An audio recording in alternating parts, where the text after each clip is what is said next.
And today we're looking at a clip of a YouTuber. This is kind of a meta video though. We've got the channel is It's Complicated, and he's actually interviewing another YouTuber, Just Pearly Things. So she's pretty popular right now, and especially in the manosphere, right? But I did want to get her initial thoughts because most of the time when she hosts her show, she doesn't go into that many details about like personal stuff. So I don't know what we're gonna get here, but let's go ahead and take a look. Oh gosh. Am I a 10? No. I would say 1 to 10. I give myself a 5. I think on a good day I'm a 6.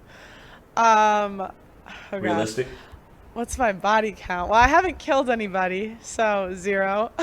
Yeah. What Wasn't expecting her to answer that anyway. do I bring to the table? Um, I'm good with kids. I'm very helpful and I'm very supportive. And um, I don't know if men value this, but I was thinking about this the other day. Whenever I'm with a guy, like I always try to make his life like better. So if he has like something, like even if it's like small, like I always try to like make his life better and like think of things that are like unique to him. Like I don't know, I used to like clean my ex-boyfriend's apartment, and so when he came back he'd be like surprised with a clean apartment or stuff like that.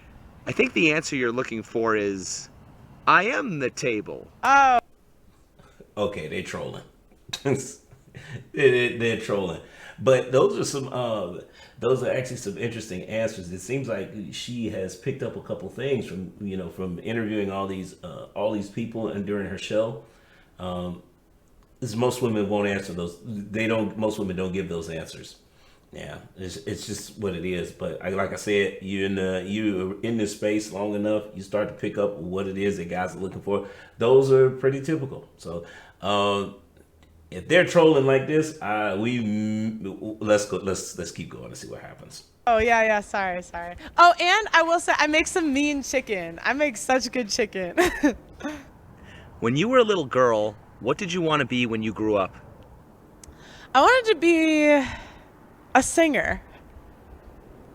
Okay. Do you plan on using your current YouTube status to launch your singing career? Um, Not as much. I might drop like an album at some point, maybe like Red Pill music. I like to freestyle rap too. People are surprised by that usually. Yeah, it's not something I was expecting to hear, but I don't know. Go ahead. Hey, rock on. Maybe, but not, that would never be like the main thing, but maybe as like a side thing. Do you miss living in the US and why? Yes, I miss my family a lot. That's right, because her show, she actually lives in London. Um, yeah, we're going to be checking out some more videos from Just Pearly Things, mainly because I think that right now there is a movement for men to go out of the country. So I think it's important that hey, this is somebody who's making content in a major city outside of the U.S. So we've got to start at some point. We got to start having more conversations about what goes on outside of our borders as far as relationship goes. And I miss, I don't like being like an 8-hour flight away from every collab or like every, yeah, I do miss the US, but I like playing volleyball in the UK. How is dating different in the UK than it is in America? Um, the That's literally what we were just talking about. Huh. Interesting. men dress better in the UK, and I'd say it's similar. The men dress better, and so do the women actually. You are the most prominent female in the manosphere. How did that happen? Um, oh gosh, it's like a long story. I it was a couple months ago. I started a YouTube show and I told myself I was going to stick to this live stream schedule. I was like, I'm going to do 3 days a week. I upped it to 4, but it was 3 days a week at the time. I'm going to have people from everywhere and we're just going to talk about relationships. And I thought that London was cool because it's the only place in the world that like everybody, you'll meet someone from Spain, you'll meet somebody from Italy, you'll meet someone from all over Europe, and it's like you'll have completely different views on relationships. And I just thought that was so cool how diverse it was. That's actually a smart idea, because you'll get different inputs, and it's not limited to just. Not only is it not limited to just like one race, but you're literally you got a melting pot to get different opinions from people. Um, the scary thing is that I suspect that things are not that different across the world. Um, so we're gonna, like I said, we're gonna check out some more Just Pearlie's show, because like I said, I'm interested to see. It's an interesting experiment to see how the rest of the world handles dating and relationships these days. But moving on. So, that and hard work, I would say. You've obviously grown in popularity in a short period of time because of your great work ethic. Where did that come from? My dad, he's the hardest worker I've ever met in my life. Like literally, he worked 60, 70 hours a week my whole life. And I was telling you this earlier, like when I was a kid, I always felt like I was dumb. And it was because I was a year young for my grade. So like when I graduated high school, I was 17. And so I always just felt like I was like behind. And I just remember there was this one time when I was a kid, I I was like really frustrated because I was really bad at math at the time. And I told my dad, I was like, Dad, like I'm too stupid. I can't do this. Like, da da da. I was being a woman, right? Whining. And he told me, he said, it's not about how smart you are, it's about how hard you work. And I promise you, in 10 years, you're going to be ahead of everybody because you have that. You have that work ethic, and you can't teach that. You can have the smartest person. I would take a hard worker over a smart person every day. I hire people every day. And it just kind of stuck with me because it was like the older and older I got, the easier and easier life got for me. Like, I just feel like I've never been someone that's naturally talented at things, but I work really, really hard. And it's funny because like 17 or 18 and younger, it's really all about like what you're gifted, not like what God gave you basically. But it's kind of funny because the older you get, you really start to see like the divide in the people that worked hard the last 10 years and the people that didn't. That's not the first time I've actually heard that. Um, the man I heard it from was a multimillionaire, and I'm sure I'm almost 100% that it's not her father. But the idea is that whatever you're doing, you front load the amount of work um, that you're going to put in, make it all on the front end, and then at some point, you're going to pass over the hump and notice that you've built up so much steam going on the uphill that you literally have a snowball effect going downhill. And man, that's imagine what it's like to have a father who constantly coaching you like that. I mean, it's no wonder she's a success. If you have a father, because I think she's talked about her father before. He's like a 1% earner, but that goes to coaching. Now, this is hits on a better point because now, let's let her finish the story, and then I'm gonna come back and say something about that. Because I want people that didn't end up getting really fat. Shout out to a lot of y'all I went to high school with. Wow. Yeah. But yeah, I would say my dad and my family. Like, we would always, it's funny, we say in my family, like, when we go on vacation, it's not rest. Like, we go on vacation and we hike 10,000 feet, or we go ice climbing, or it's like you're working still on vacation. So. What do you say to people who think you're a chameleon? Okay, so interesting point here. She was talking about her father. Now, the interesting part is that again you get that family dynamic going on. Now, notice that that we've got to start bringing people together. That's why I say we're better together than we are apart. And this is a prime example because when you have a father like that, all of a sudden you see the effects in the kids. So again, that family dynamic, and it's interesting because so much content is out there about not getting married today. But my thing is that it's always been a risk. But anything that's worth doing is going to have a risk involved. Well, marriage can ruin you, can break a man, and everything else. Yeah, but it's also what happens if you get it right. You literally get generations. Marriage is a key. You know what? I'm gonna have to. It's another idea for a video. I'm gonna say it here first. Is that all you people out there that keep talking about generational wealth, but you're not getting, but you trying to avoid marriage? That's not gonna work. It just doesn't work like that. Generational wealth is literally passing it down to the next generation. But if you're not putting them in a position, if you're not putting your kids in the best possible position to win, i.e., getting married and raising your kids in a two-parent household, then you're selling them short. I mean, it sucks to say that because I know it's a lot of guys out here, particularly in the RP community, who say that no, you should never get married. My question to you is that, well, what advice do you have about raising kids then? I mean, I get it. There's a lot of information out there that says that laws are not favorable and all this other stuff. But at the same time, I mean, if you're trying to build a legacy, you're trying to build generational wealth, you're trying to build a family. If you got another way of doing it that yields better results, I'm all for it. Let's hear about it. But I don't see anybody talking about that though. So let's keep going because they're shifting the conversation. So I don't want to get bogged down on this.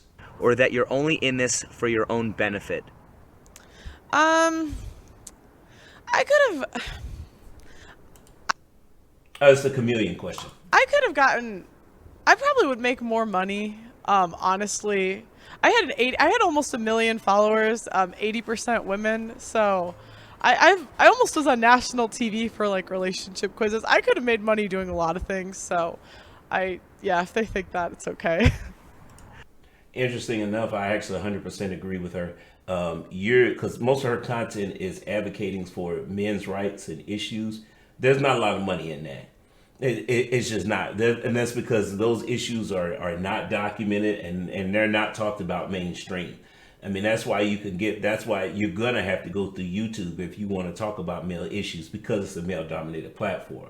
But I think she could have just as easily, with her personality and skill set, she could have just as easily talked about women's stuff, and she'd probably have twice the following, making 3 times as much money.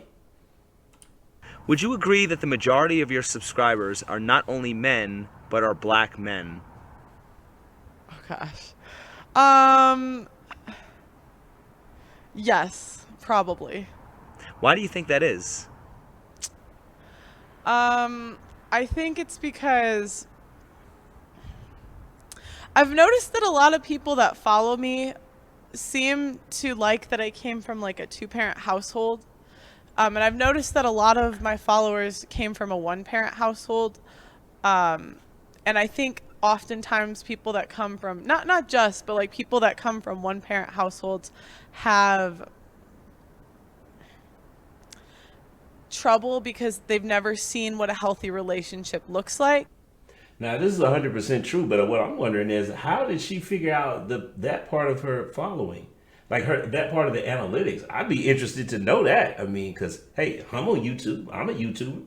You got more information about analytics, I definitely want to take a look at that.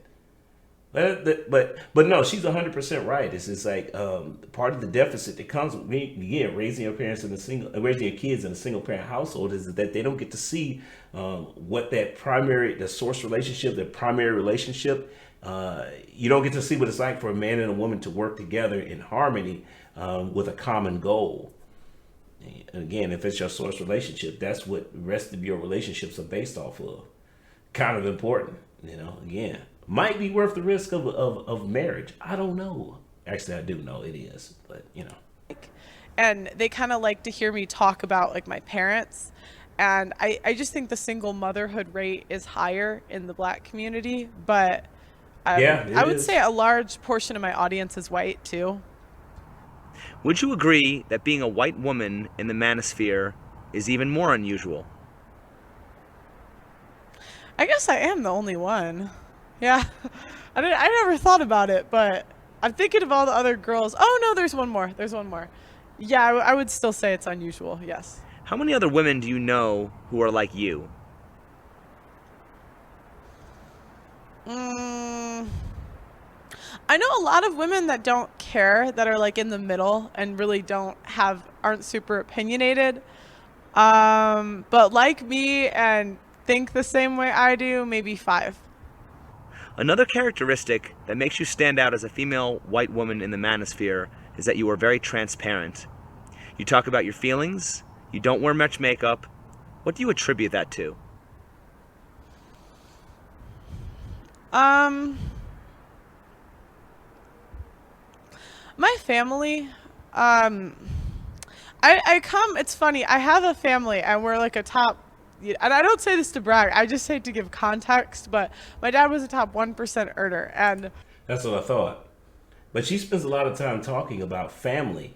It should hint to how important that is. So we're definitely going to be checking out more stuff from Just Pearly Things, because our family is obviously important to her, and believe it or not, yeah, it's important on this channel too. one of my favorite comments, like to this day, about my family was, "Y'all are rich, but you look poor." and and my parents always taught me to like not value material things, and we were just always very open in my family. So yeah, I just never was really into like the clothes, the makeup, and that sort of stuff. Do you ever feel vulnerable because of your openness? Yes. You've made it known that you come from a large affluent family. What makes you different from most women that are attracted to labels and status? Nothing. Aren't you the strong, independent woman that feminists claim to be, but rather than hating men, you're actually fighting for them? She is 100%. Yeah. Now that speaks to well, hang on. Um, sort of. I think about that sometimes. I'm like, because I wasn't expecting everything to blow up this fast. It's funny, I really never chased money. I always just chased like doing something that I liked to do and was interested in.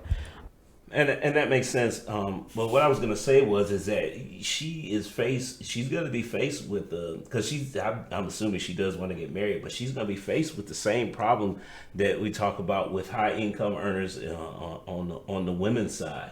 Is that what kind of man do you look for? Because women tend to only want to date up. So where does that leave you? Most men, the majority of men, are not going to be making an income anywhere close to her.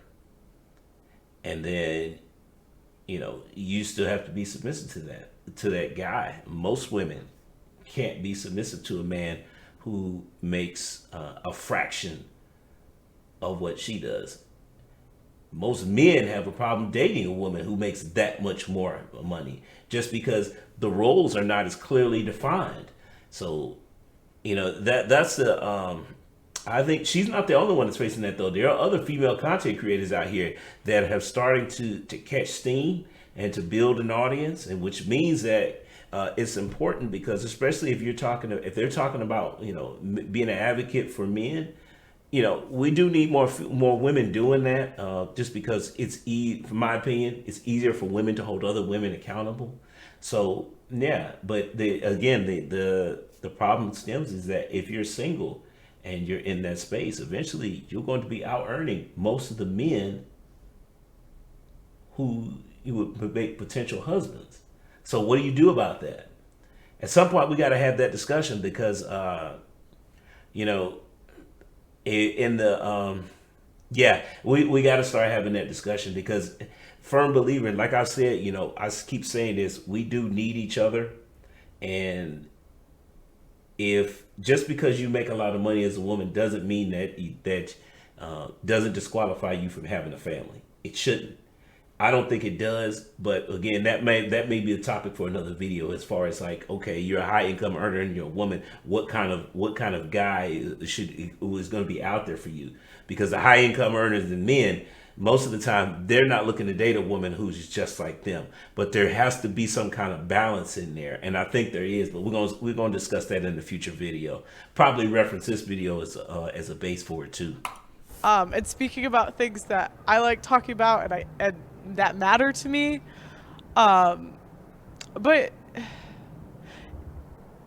yeah, I guess. Sorry, that's a good question. So you said you could call it. That's a yeah. Sorry, go ahead. Of the following, which of these makes you feel loved the most? Words of affirmation, quality time, receiving gifts, acts of service, or physical touch? Uh, In romance. I'm not a fan of the love languages. It's, I mean, the main reason is because I study psychology in college. That's what I got a degree in, and yeah, no, I'm like, I'm sorry, but I read one book about the love languages, and I'm like, okay, so how is one book supposed to undo years of psychological studies? It just don't ring true to me. I'm sorry, but that's just the way I feel. Romantic relationships, I would say physical touch. Would you assume that physical touch would be most men's love language because every other love language you could get through friendship? Probably, yeah. And would you assume that the second would be quality time because time is your most precious resource and everything on Uh-huh. that list takes time? You know what's funny? Mine used to be acts of service. But I think the older I get, the more like quality time means to me because we have less of it. Yeah, time is the one thing that you can never have enough of, and you can't go out and make more of it. Has the manosphere affected your personal dating experiences and relationships? If Ooh, so, how? Yes. I broke up with I broke up with my last. she's about. I think she's going to tell the story about when she went on Kevin Samuel's show. It's funny because I actually saw that episode, and I think he recommended that she break up with him. Um, and it was an interesting conversation because if I remember correctly, she said that she couldn't see herself marrying him, and it's 100% true. If you're out there looking for marriage and the guy you're with, you can't see yourself married to him, ladies, you should leave him alone. Just don't waste any more time. Just end it there because there's nothing good is going to come from staying in that relationship. Boyfriend, 'cause I was thinking like that he was. Yeah, like actually, it's funny. Kevin Samuels told me to break up with my last Yeah. boyfriend, um, because I didn't think we would get married, and I was like, well, yeah. So I would say yes. What about your friends and family? Yes. My family, they support me, and they're very supportive, so there hasn't been an issue there. Um, but no, I lost a friends of like I had a friend of 18 years that stopped being friends with me because of this stuff. Not surprising. There's a reason, like I said, there's a reason why the manosphere has to stay on YouTube. It's because it's a male dominated platform. Mainstream media is not going to cover men's issues. They're not going to cover men's rights. Why? Because the dominant audience for mainstream media is women. Remember, we talked about this back in the Steve Harvey show when I was talking about one of those videos, and I'm like, everybody's got a lot of men have problems with Steve and the way he doesn't hold women accountable, the way he talks, and the way he caters to them. But remember what I said before is that he's catering to his audience. His audience is paying his bills. So yeah, you better be catering to your audience. You content creator and your audience out there is saying we want to talk about these things, then you need to talk about those things. That's just what it is. Because like I said, I've heard Steve when his audience is men, it's not like it's on the show. He's not like that like he is on the show. So I mean, it is what it is. I can definitely understand it. But again, just to get us back on topic, yeah, you could lose friends for your ideology, making it public. A lot of times, with friends, we don't talk about specific topics, and for good reason because everybody doesn't agree on it. And these are controversial topics, and a lot of times people don't want to talk about it because they don't want to. Well, especially if you're on camera doing it, because people don't want. Again, it's that media training. Nobody wants to look bad in front of the camera, and if they don't agree with you and it's your show, well, one of y'all gonna look bad. Usually, it's not the host. I'm just saying. Yeah, I've lost a lot of friends doing this type of content. How do you feel about the manosphere as a whole? I love it. I think it's great. I think there's not a lot of content that advocates for men, and I think it's raising awareness of a lot of things that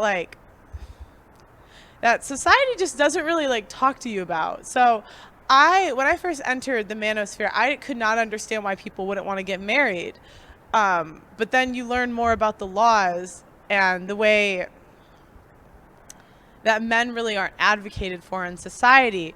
And now it's a year later, and I'm like, wow, I probably wouldn't get married if I was a guy. And it's things like that that I think are important for men to be aware of. So I think it's great. What are its strengths and weaknesses? Okay.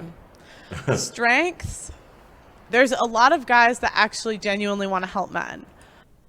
Facts. What I think personally, the biggest strength of the manosphere is the fact that it's a group of men that are actually sharing information. Because one of the things that was an issue before is that we as men, we never really had a space to talk about men's issues. I know everybody talks about the barbershop, but I don't know if y'all look. Majority of the time, I go in the barbershop, we talking about everything else but men's issues. The game is on, you know what I'm saying? We talking about a movie, politics, everything else. We don't really focus in on dating and lifestyle. And it's mostly because men have we as men, we feel very peculiar about discussing our personal relationships. And it's hard to get guys to open up about that, even when there's just other men in the room, because a lot of times that won't happen unless you're not going to have a high conversation about with other men present unless you can maintain some level of anonymity. That's why being on YouTube comes in so important, because we're just online here. We're not seeing you every day. I ain't got to come back and see, what I'm saying, and talk to the same group of guys in, a week, next week or 2 weeks or whatever. So I think that's why you see a lot of male issues that come up on the manosphere. I think that, like I said, that's a big benefit. Negatives though, man, it's a lot of trash talking in it. I'm not even gonna lie. You go to some of these content creators and it's just like unload the dump truck, and it is just a whole bunch of shovelware coming out, and it's the women did this. It's a bunch of complaining, but it's warranted because again, there has to be balance. We talked about this before, that relationships require balance. Well, so does everyday life. And if for decades you have been not being able to voice their opinions about things, well, now we finally can. You're gonna have to, it's sad to say, but women just kind of have to bite the bullet on that stuff until it starts to level out. But the trick is that you can't just swing the pendulum back the other way and all of a sudden, a bunch of women just complain about it because they're trying to get back at the men. That's why channels like this are so important, because instead of just trying to swing the pendulum the other way, let's keep it right in the middle, build some relationships, and start building a community with nuclear families again. They have courses. They have any self-improvement you can find in the manosphere. Weakness. I think sometimes. I gotta think. Red pill rage. I think sometimes I would like to see people do in-person interviews more. I think a lot of times, we'll get cooped in a studio or cooped in a reaction area, and I really and this is myself included, I think we should go out in the field more and talk to people in real life. I think that's a great idea. I think maybe we should go do that. What do you think? Yeah, we could maybe do it. Why does the manosphere spend so much time focusing on masculinity rather than misandry? It goes back to what I was saying before about the pendulum swinging back the other direction. You could focus on, by the way, if you didn't know, misandry is the hatred of men. Now, again, guys, we could focus on that. But what does that do, though? What problems does that solve? None. It doesn't solve anything. You're just gonna sit there and complain about stuff, or could actually do something. Um, I don't even think the manosphere is fully aware to like the extent of misandry. I mean, that sounds silly, right? That's what we do. But it's like even with you, like there's questions that you ask that I never would have thought of that that it like proves the point that society has open misandry against men. But it's so ingrained in us that like we don't even think about it. And I think sometimes even us, it's always, men need to be more, men need to step up. But yeah, I don't know. I think it's just Yeah, we're gonna have to take a look at it. I'm actually starting to do some research in that because a lot of the complaints that come from women are men aren't masculine anymore, or we're more feminine today. I don't think that's true. Or men, we're not being good leaders. Again, I think that's a myth. I think that people aren't being realistic. So I got to start finding the data to back up what I'm saying though, because otherwise this stuff is it's never gonna get broken down. So that's the personal promise on here. I'm looking for the data points to select that, and then when I get it, we're gonna do a video about it, maybe even a live stream in the future.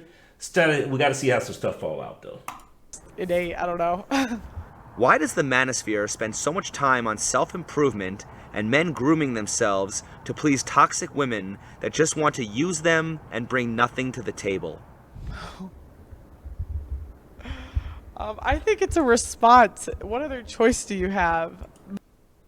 That's true.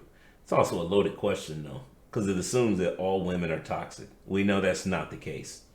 Most men don't want to die alone. Most men want a wife and want a kids and want a family. So, Yeah.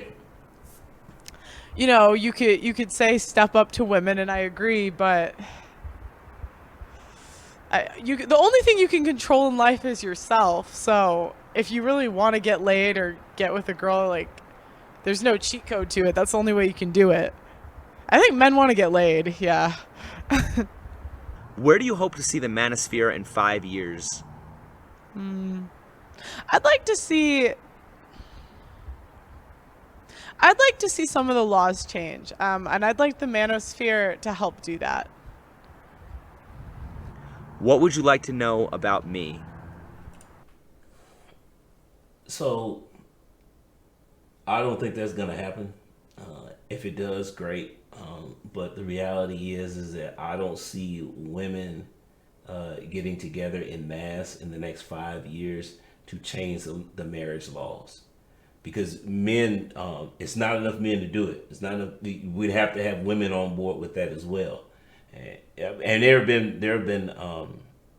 plenty of examples of this in the past, i.e., women getting the right to vote. For those of you that don't know, that when Congress passed that, it wasn't the first time it was on the table. Nah, women voting had been on the table before, and women en masse had always declined it because they didn't want the responsibility that came with it, i.e., doing some kind of public service, working for the fire department, signing up for selective service, which is what you got to do now, but women don't. So again, I don't see that happening in the next 5 years, just because women aren't going to take that stuff off the table. They would have to get some kind of other advantage in mass in order to say that, okay, well, we don't need the laws that protect us anymore because we have this now. And chances of that happening, pretty slim. So it is what it is. What made you so passionate about this? I would start by saying personal frustrations.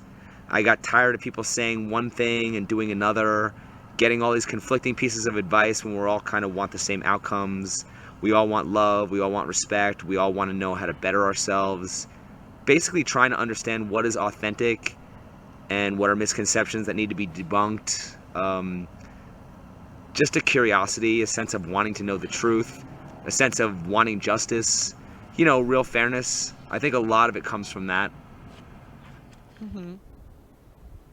A lot of it was curiosity for me too when it started. Because when I first started, I was just really curious and nosy. But then you start to learn about all the ways that men have been disadvantaged in society, and you're like, God damn, men have Yeah. it hard. What is the best and the worst thing about being a woman?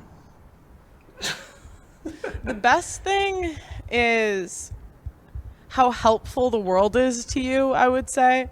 I think as a young woman, like people are more willing to help you and you kind of get into more doors. I would say the worst thing is we're all crazy deep down. Like even the most sane women, and this is I really try not to act like I'm better than any woman. Like there's just a part of us that we get emotional, and it's crazy because sometimes, and even if you control it, like you could be completely in control, maybe no one else will even know you feel like this, but you'll be super upset over something and you'll know it's so stupid and you know it's stupid, but you can't help it. But you can't help how you act, ladies, so let's not no excuses that in that way, but you still feel how you feel. What would you think is the best and worst thing about being a man? Uh-oh. The best thing about she being a answer that? man is, let me think. I think that the best thing about being a man is that you, Best thing about being a man is the fact that there are so many ways for us to improve ourselves. If you're not the greatest, if you don't have the looks, okay, build some status, go make money, go work out. You're not the tallest guy, okay? Well, then you got other options. Whereas if you're a woman and you're just ugly, yeah, you kind of. Well, I'm not gonna say that because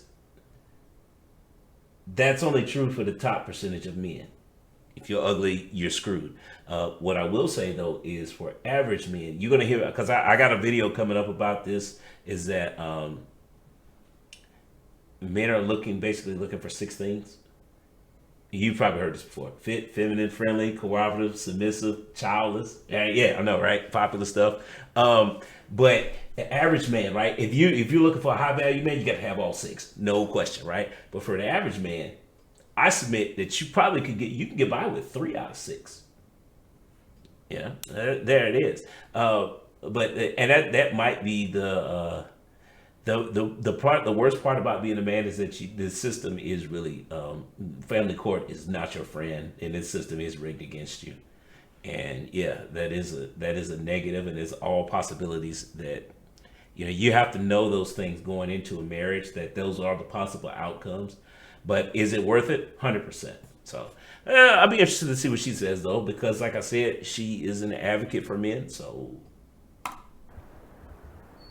life gets better as you age, whereas women, like we have this yeah, that's constant true. like biological clock type of thing, but like as a man life gets better.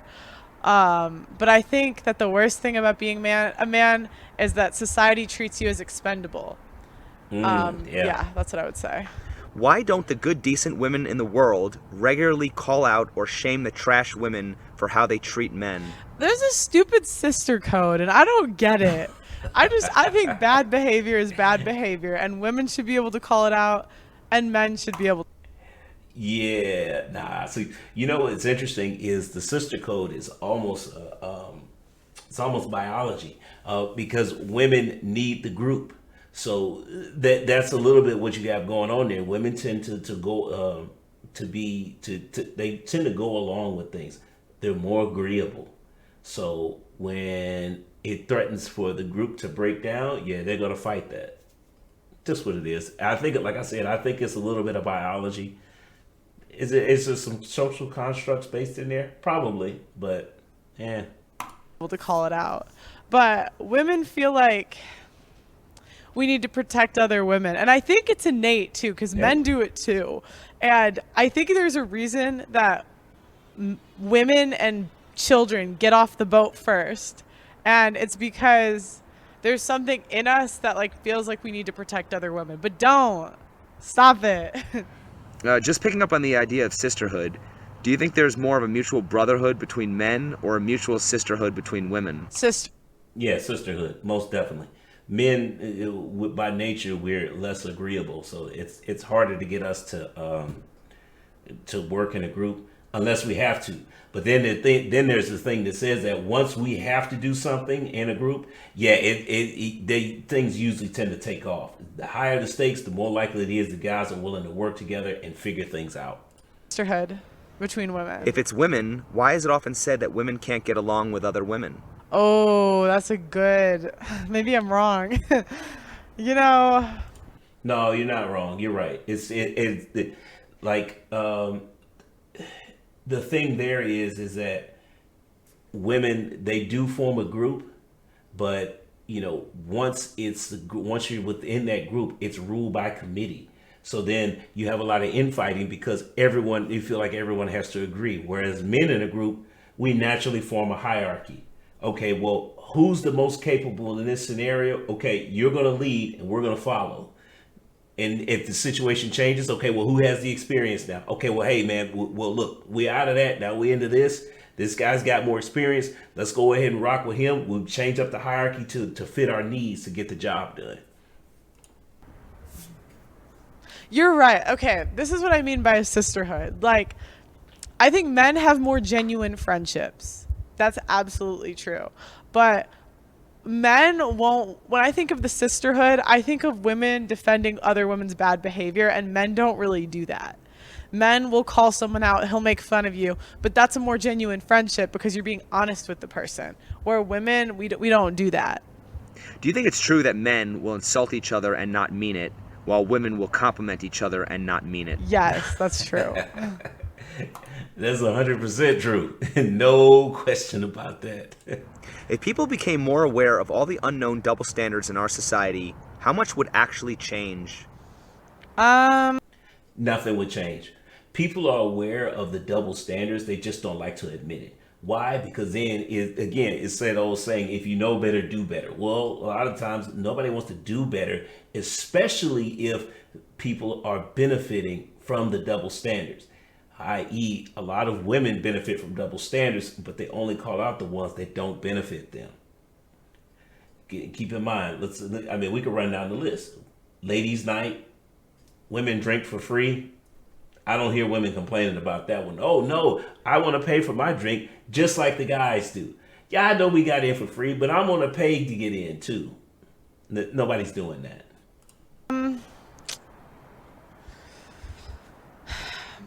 Real question is, can you name a double standard that benefits men besides promiscuity?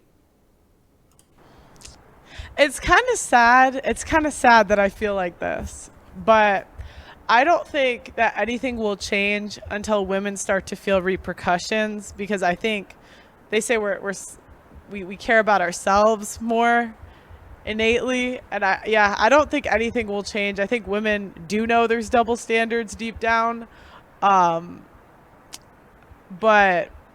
yeah, I don't think you'll see change until women start to see consequences. Do you think we would become a better society if people learned to be more sensitive or more thick-skinned? More thick-skinned, for sure. I think some of y'all weren't bullied growing up, and it shows.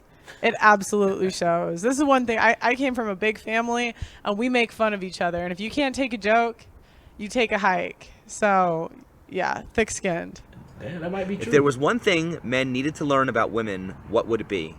Don't listen to us. We don't even know what we want. And I know it's funny because I have a platform, but I really try not to. Yes, literally, you get paid to talk to people, and you say, "Oh, don't watch my platform because I don't know what I'm talking about." No, I think she's trolling on that a little bit. I hope she is, because go back to her channel. It's got 0 subscribers. I think that might be a problem.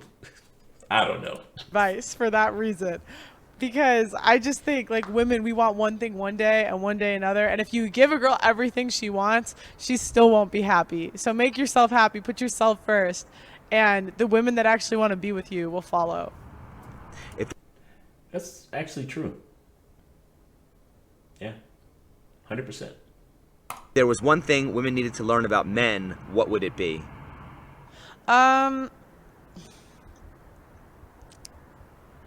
Men don't want to date baby mamas, so get married and have kids with the guy you're actually going to stay with. Yeah. Why are there some people willing to accept that life isn't fair while other people want to change the world? I Okay. We're going to leave it there. You want her answer to that? You need to go check out It's Complicated when he interviews Just Pearly Things. To summarize what we got going on here, uh, I wanted to, like I said, we're going to look at some more of Just Pearly's content just because she lives in a different country. So I'm interested to see how things pan out overseas. But the fact that she was willing to come on this man's channel, this brother's channel, and do a personal interview and give her personal thoughts, I'm actually a little bit impressed, because most of the time when you see these shows on YouTube, very rarely does the host go into details about their personal views. There are a couple channels where that happens, but it's usually because the guests end up grilling them about it. It's not done openly. So I applaud her for doing that, because like she said, a lot of times you're going to lose friends, especially if you're making male oriented content, talking about men's issues. Yeah, because that's not a popular thing to talk about. So ultimately, I applaud her for doing it. Again, this guy asked great questions. High level conversation. It was a little slow in the beginning, but I think I've said this before, is a lot of times when you want to have a high level conversation, you got to start off with the softball questions.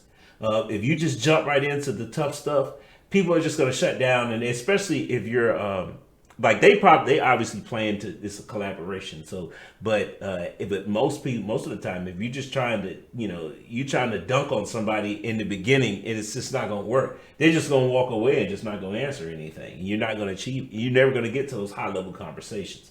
So we're going to end it here, guys. I will say goes to the next time.